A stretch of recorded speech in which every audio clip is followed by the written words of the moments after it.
Hi, I'm Feline Entity, and today I'm going to show you how to achieve this geometry outline as it is featured in my item pickup animations. First off, we load a new file to start from scratch.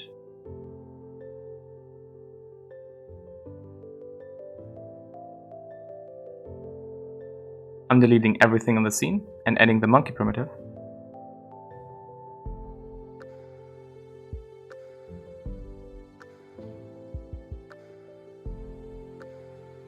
And go into look dev mode. You can use any model you like, be it another primitive or one of your own models. Next, we are going to add two materials to the object.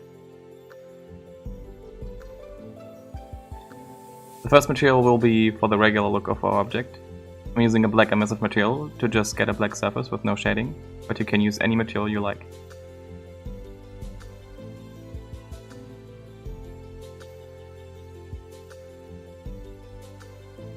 The second material will determine the look of our outline. For this one I recommend an emissive material, as we usually do not want any shading on our outlines. But feel free to experiment with this.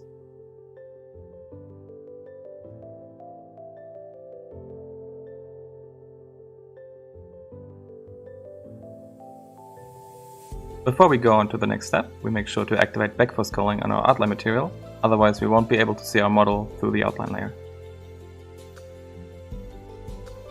Now we switch over to the modifier tab of our object and add a solidify modifier.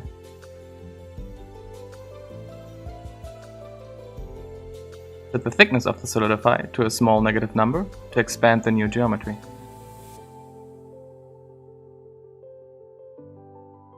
Activate flip normals and untick fill rim.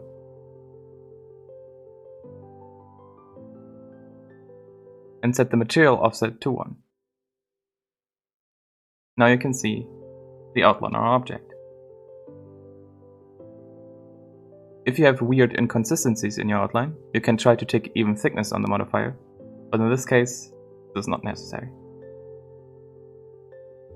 You can also try to apply the scale of your object. I hope this effect will help you with stylizing your models. Feel free to ask any questions in the comments. Have a good one!